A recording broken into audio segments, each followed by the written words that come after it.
sometimes you'll play a game where the shop presents you with the exact keys to the kingdom. You know personally which teams you like and which ones you don't, and even though in your head you might think, I'm never gonna play this type of team, but then the game says, what if I gave you everything you need and then some? This is one of those games. Oh, and in case you're wondering what I'm doing right now, I'm just quickly cycling through all my opponents, seeing what regions they're in, just trying to see if I'm gonna have to deal with some Alolan Raichu shenanigans. But check this out. In round 2, I'm given 3 Pidgeys and a second Weedle, and this is a sign from the auto chess gods to play Bug Flying. I almost never play this comp because it is based around hyper rolling early on, and that means spending your money early on and forcing evolutions. I'm definitely more of a economy first, lose streaks are fine, health is just a resource kind of player. I like to play dragons, I like to play water, I like open fort. I'm going to be avoiding that mentality this game, at least to the best of my ability, and even by round 3, we're already able to make an amulet coin. That's going to work perfectly on our evolved Pidgeotto, and usually I would want to hit 10 money at round 3, and it probably wouldn't be too hard to do that with that amulet coin, but I definitely want to hold on to my units, and I want to hit as many evolutions as I can early on, so I just buy out the shop. For this round, I also throw in the units that do the least amount of burst damage, just to try to maximize the amount of gold that my Pidgeotto is going to get me with the amulet coin. And this ends up working out perfectly for me, because my Pidgeotto gets me 3 out of 3 gold. Alright, here is our first item carousel. All I want is damage, so I'm going to grab a magnet, and I'm also already starting to roll the shop, because bug flying comps rely a lot on evolutions. A fully evolved Beedrill and a fully evolved Butterfree both have flying synergy, whereas their pre-evolutions don't. And another thing I want to note is that your odds of getting these one-cost units are highest when you're at lower levels, and because every round you passively gain 2 experience points, round 4 is the last possible round to be level 3, which gives us a 70% chance of finding one-cost units in the shop. And by rolling down my money to 0, and even selling my units to continue rolling down further, I'm able to get 2 Kakunas, a pair of Caterpies, and 2 Pidgeottos. Unfortunately, I don't have enough space to fit all of these Pokemon on my team, but that's fine. We have an extremely strong team at this point. I even dump as many items as I can on the Pidgeotto, and our Kakuna gets cloned thanks to an active bug synergy, and we're able to breeze through this fight, our Pidgeotto even picking up 2 gold, which I should be using to roll down the shop even further, but instead I just pick up random units that will probably just be sold later. For our round 5 draft, I pick up a Twisted Spoon and Dewpider. And Dewpider is a slightly stronger bug than Caterpie, so I can even use him in this team. And I can also make a Soul Dew for my Pidgeotto, which will make its ability much stronger, and hopefully let me earn even more money using that amulet coin. And with 2 Kakunas and a Dewpider, we can easily protect that Pidgeotto. Remember, thanks to bug synergy, we'll be able to clone a 3rd Kakuna. And here we go, our team has 4 evolved Pokemon and a fully itemized Pidgeotto. And yes, I could keep rolling and try to get even more evolutions and make my team even stronger, but I don't think I need to. I want to save as much money as I can, and hopefully I'll be able to amass a lot of money and then roll that all the way down right before I hit level 5. Let's nestle the Pidgeotto in a corner. Our next opponent also has a lot of evolved Pokemon, but they haven't committed as many items as I have on my Pidgeotto, and we're able to win yet again with our Pidgeotto picking up even more money. Maybe I'll throw up a counter counting how much money Pidgeotto has made me this game. And just when you thought things couldn't get crazier, check out this next shop. Now that we have Metapod, we can even pick up a 4th Caterpie. We've already found 6 Weedles and 6 Pidgeys, and I could get a pair of Dewpiders this round, but I don't need it anymore once I have this Metapod. What's actually more useful is this Archon, as it has flying synergy. So we can lock this Archon and sell everything in the shop, and I'm currently at 30 money, which is really crazy considering I ended round 4 with 0 money. And facing off our opponent's fairly strong grass team, unfortunately for them, they stand no chance against my team. And that places me as this game's Tyrant, which means not only am I in first place, but I am also undefeated. So it will be interesting to see if players start to pivot their teams directly to counter me, and that probably also means that players will be avoiding flying bug units in their drafts. I would have loved to see a Venonat added to the game, or perhaps a Yanma, but unfortunately not, as I pick up a Black Glasses and a Purloin. And with our next battle against our opponent's light team, Our Pidgeotto is able to bring us to 50 money. This Pidgeotto is an absolute legend. And we've got Gyarados coming up, and we're also going to level up after the Gyarados fight. So this is the last opportunity we have to have a 56% chance of finding a 1-cost unit in the shop. So with this Weedle locked in our shop, we are once again going to try to evolve as many Pokemon as we can. We're going to be rolling as fast as we can, picking up any Caterpies and Pidgeys and Weedles. Very quickly we're able to get Beedrill, and we get a second Metapod. You might see me picking up some random Pokemon that aren't Caterpie, Weedle, or Pidgey. This is because Pokemon are finite, and by holding them onto my bench, that'll hopefully increase the chance of finding the Pokemon I need. But very quickly I realized I'm not fast enough to worry about this, and I even missed a Caterpie. So I eventually just start rolling it down, not worrying about picking anything up other than the things that I need. We are now 1 Pidgey away from Pidgeot and 1 Caterpie away from Butterfree. And we'll pick up an 8th Caterpie as we face off against Gyarados. We're also able to find the Pidgeot, and a few more rolls, we pick up a Ditto. It's pretty expensive to use a 5-cost Ditto on a 1-cost Caterpie, so I hold on to it for a moment, thinking about if I do want to commit to that or not. For now, let's worry about our Carousel, where our #1 priority is flying. Bug is another good choice, as we could get Illumise and Volbeat or Scyther, but it's also possible to get non-flying bugs, so I'm happy to enter the flying portal right in front of my face. I'm happy to pick up Chatot, who is able to deal damage to the entire enemy team with its ability, and I also commit to the Butterfree. The Ditto's already bought, and I'm not going to do any rolling for a while, so why not? So my team has 3 fully evolved Pokemon by stage 10, which is absolutely insane. One of the fully evolved Pokemon is going to be cloned thanks to Bug Synergy. My team is ridiculously strong, and what I want to do now is build my money back up. I want to level up as fast as I can to get my Flying Synergy level up, because the later stages of Flying Synergy have some really cool effects. At Flying 2 Synergy, your flying Pokemon will just escape once they hit a low threshold in their health, but at Flying 4, they also gain Protect, which is basically just invincibility. And Flying 6 Synergy, they do this twice, once at 50% health and again at 20% health. But at Flying 8 Synergy, instead of running away, they will dive bomb an enemy Pokemon.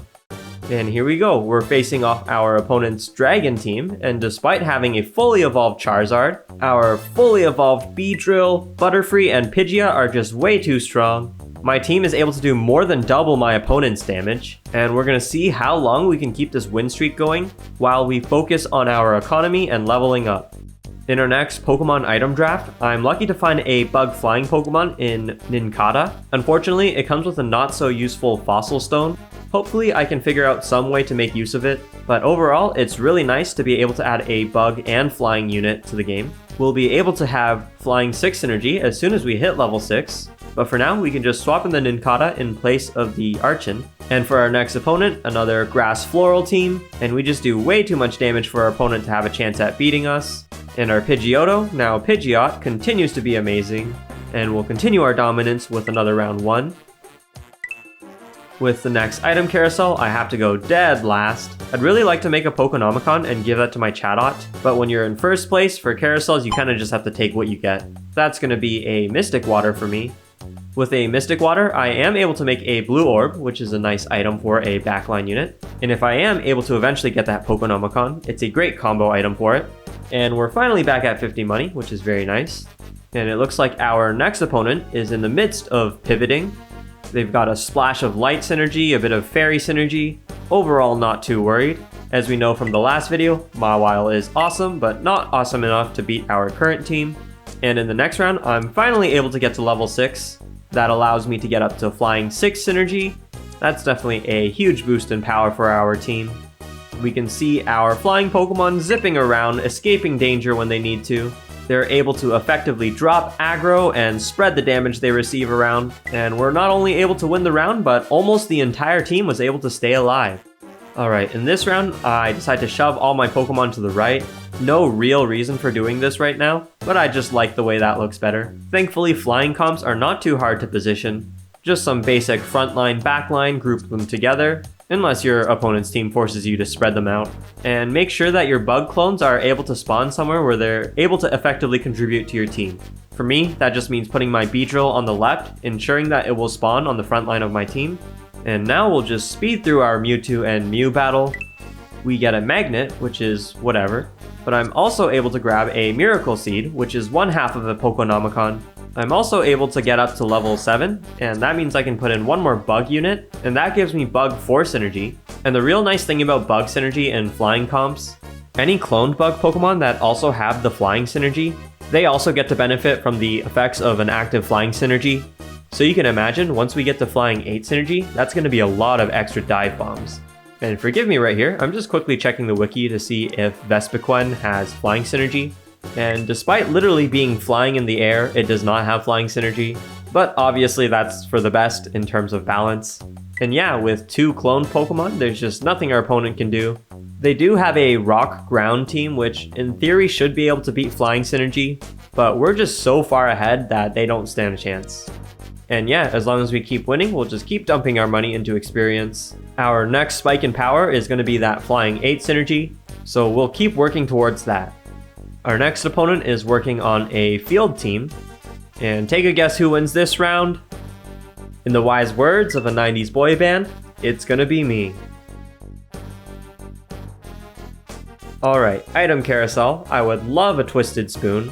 Unfortunately, there are 0, and we're also moving dead last in this carousel, so I'll just take a Black Glasses. I can at least make a Wonder Box. I don't do anything during preparation, so we'll just watch this battle. It's a Dragon Light team, and surprising literally no one. Another round 1 for me. Alright, with this preparation phase, we're finally level 8. I could do a little bit of shop re-rolling and find 8 flying Pokemon, but there aren't enough flying bug Pokemon in this game to support flying 8 bug force energy, at least not without evolutions. So for now, we'll just throw in a Numel. You can never go wrong with putting in your favorite guy. But then I roll the shop once and I find a Sewaddle, which definitely fits my team better in the long run. So we'll replace our Numel with that. Sorry little guy, you got a little celebrity cameo, but that's about it. And we'll face an actually quite scary Dragon 7 team. Their Dredagon is kitted out with some really good items. And they've also got Monster Synergy active, which is really strong against bug Pokemon. It looks like this battle could actually go either way. Our team is able to take out every one of our opponent's Pokemon except for that giant Dredagon. The Dredagon is extremely tanky with the Pokédoll, and it's also constantly healing and growing stronger with that Monster Synergy. It's racked up a huge body count and continues to dominate through our team, and as it tears through the rest of our team, we'll be saying goodbye to our win streak and our Tyrant position. That's fine, I guess. Bug flying definitely does lose a bit of power in the mid-game, once your opponents are able to catch up to that Beedrill, Butterfree, whatever fully evolved level 1 Pokemon that you have. So that's why we just gotta hit Flying 8 Synergy, and also look to evolve some of our other Pokemon. We've also got a Legendary to think about, which is coming up right after this non-player round. We can speed through this round, but for our Portal, we're definitely looking for a Flying Synergy. If we're not able to get Flying, another option is Aquatic, since that could get us Lugia, which is a flying Pokemon. Ice is also reliable with Articuno or Tornadus. And with Lugia and Ho defeated, we get a Magnet. So unfortunately, that does mean no Pokénomicon, at least not for now. I figure my best items are going to be Leaf Stone since I can hit Grass 3 Synergy. And before I worry about the other items, let's worry about our Legendary Portal. There are a lot of flying symbols, but they all get claimed immediately, except for one, which I'm thankfully able to walk into. And with that, I'll make X-Ray Vision as well as a Wonder Box. With our Legendary Pokemon selection, we get Thundurus, which is fine. Just a nice strong flying Pokemon in the backline. We'll rearrange our little team a bit. What did I just say? We will rearrange our team a little bit. What I'm doing here is making more space for our backline, and we'll equip our Chatot with the X-Ray Vision to give it more blue orb procs. We'll give the Wonder Box to our Thundurus as it's one of our strongest Pokemon now, and we can really put the Leaf Stone on any one of our frontline Pokemon. It's not that impactful now, but once we get that Grass 3 Synergy up, we would want the healing to go on our frontline. And actually, I can hit Grass 3 Synergy if I just swap out that Combee for the Sewaddle I'm holding. Thankfully, I catch that just before the round starts. I also lock Wurmple in the shop because Wurmple does turn into a flying Pokemon once it's fully evolved. And yes, that does mean I'll have to find 9 Wurmples, but since I've had such a big lead this game, that's actually not an unrealistic goal. Anyways, my next opponent has a very scary Xerneas. That's a Pokemon who has the potential to sweep entire teams. But thankfully, our team is just way too strong and it's not able to get itself enough buffs. And let's try to get our win streak back as we try to get to level 9. Because right now, I'm kind of in an awkward situation where I either have to give up on Bug 4 synergy or not have Flying 8 synergy. Overall, I think Flying 8 is more important than Bug 4. So I do roll in the shop to look for one more Flying Pokemon. Any Flying Pokemon will work, so we'll take this Torchic. And because I'm not confident that my team's going to beat everything at this point, I'm going to do the thing where I spend some of my money leveling up and another bit into rolling and trying to improve my team. It's kind of hard to know how much you should invest in either of these things. Honestly, I just kind of wing it. I am Flying Synergy after all. Do people still get mad about puns? Like, is it really that bad of a thing? Anyways, here we go. Our next opponent has a pretty interesting Amorphous team. Unfortunately for them, it looks like they're still in the midst of pivoting, but I can't complain about that. Another win for our team, and our Pidgeot is still making us tons of money. Sometimes you have to think about selling your early game Pokemon to reclaim their items, but I think this Pidgeot has earned its place on our team, and it's not like there's anything I'm dying to replace it with. There aren't too many late game flying Pokemon anyways. And here we go. In this carousel, I see the Pokénomicon. It's an item that's kind of useless on a lot of Pokemon, but very good on others. And unfortunately, it looks like our Feebas opponent is using one of those Pokemon. So I'll settle with a Fluffy Tail. That's a very highly coveted item in a lot of games. And it's very useful for ensuring that our flying Pokemon are going to be able to do their thing, since being paralyzed, frozen, or asleep will stop them from doing their flying synergy abilities. And this round, after rolling a bunch in the shop, I don't find anything. But that's okay, we're due for a little bit of bad luck after that insane opener. And we're also getting closer and closer to level 9 with a lot of health left over. Let's watch our next battle as our opponent's field team takes on our flying dive bombers. It's pretty crazy trying to follow along flying synergy, since things are just hopping around and flying up into the sky non-stop. But it's extremely satisfying watching those Pokemon get knocked out as our flying Pokemon land on them. This round, I just dump all my money into experience, because now the Pokemon that I want have the highest chance of appearing at level 9. I can also get Bug 4 synergy back online, as well as Grass 3 synergy, by using Sewaddle as my 9th Pokemon. Our next battle is against a pretty scary Poison team, and sorry for cycling around. Fortunately for us, their unique Poipole is not yet evolved, and we also have a Fluffy Tail on our Thundurus who's hidden away in the back line. Poison synergy can burn through your team very quickly, but not fast enough for our flying synergy, and by the next round, I'm finally level 9. We also pick up a second Wurmple and our second Sewaddle. With Sewaddle back in our team, we have Bug 4 synergy as well as Grass 3 synergy, which will give us a berry every 3 rounds or so. Our Grass synergy Pokemon also receive some healing over time. We'll take down this non-player round, and as a reward for that non-player round, I'll take a Shiny Charm. Shiny Charm prevents your Pokemon from being one-shot, which is great for flying Pokemon. It's best to put this on a high damage dealing frontline carry Pokemon. And honestly, I just want to evolve my Wurmple and use that as my late game frontline carry. We're still quite a ways away from that, and I probably should have just put it on Archon or Torchic, who's going to be sold off. But that's fine. We can also grab a berry and throw that on our Beedrill. And here we go, a very scary dragon monster team. This is actually a different team than the one that beat us in the past. Thankfully, this opponent's Dredagon doesn't have a Fluffy Tail, which means it gets confused and paralyzed. We're able to take it out before it's able to pop off, and their legendary Eternatus in the backline isn't able to do much either. Alright, this round we'll continue to roll. As long as we're healthy, we'll stay at 50 money. I am able to evolve my Sewaddle into Swadloon. Our next opponent has a rock ground monster team, which might just be the best counter towards flying bug teams. It's kind of hard to tell what's going on, but looking at the damage charts, we're not doing tons of damage to this high defense rock team. And ground Pokemon with their scaling stats, as well as monster Pokemon getting stronger upon picking up kills. This is quite an effective counter to our team, and we lose another round. But next we have an item carousel, and check it out.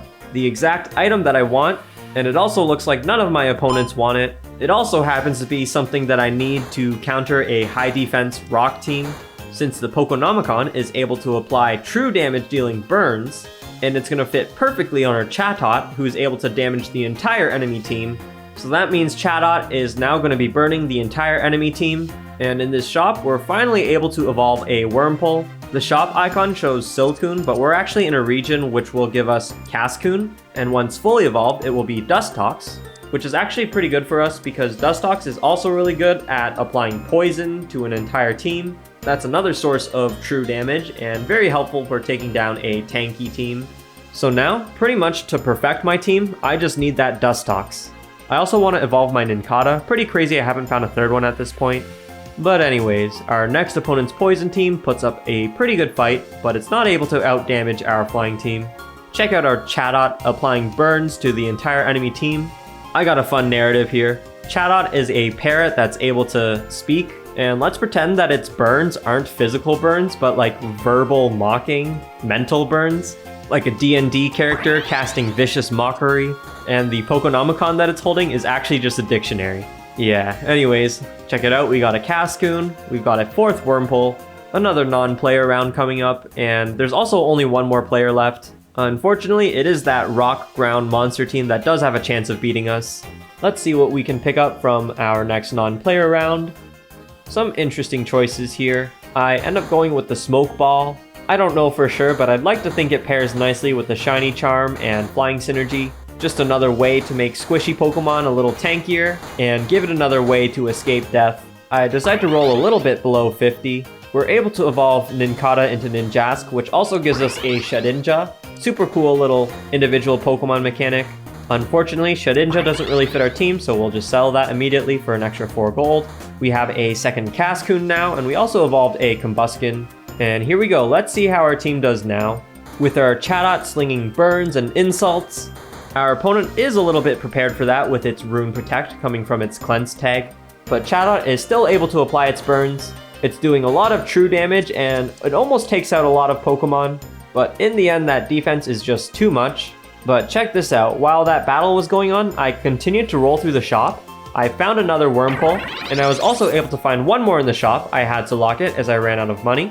But now with that Ditto, we are able to make Dustox, which is able to do a ton of special damage, as well as apply poison onto everything it hits.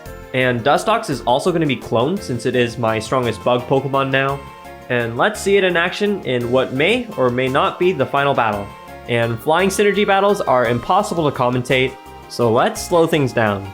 3 of our opponent's Pokemon are affected by Rune Protect, thanks to that Cleanse tag, which will run out after 5 seconds. The 2 front lines engage with each other. Our Chatot is in danger from our opponent's Dark Pokemon, but perfect timing with its ability as our opponent's Cleanse tag runs out, burning and confusing the entire enemy team. Dustox also times his ability perfectly, poisoning the opponent's Arceus. We've got flying Pokemon constantly escaping danger and dive bombing onto our opponent. Burned, poisoned, and slammed on the head multiple times, the opponent's Arceus goes down. Our Chatot and Thundurus both come out alive from our opponent's Dark Pokemon onslaught. The Dustox continues to charge in with poison. And don't count out the Pidgeot, who's consistently throwing out damage with its ability enhanced by the Soul Dew. And Dustox's Smoke Ball completely disrupting our opponent's last 2 Pokemon. More burns, more poison, more smoke inhalation. Our team easily wins this battle. And with that, that is going to be game. Thank you so much for watching. I'm almost at 500 subscribers, which is absolutely crazy. I love the Pokemon Auto Chess community, and I'll see you guys in the next video.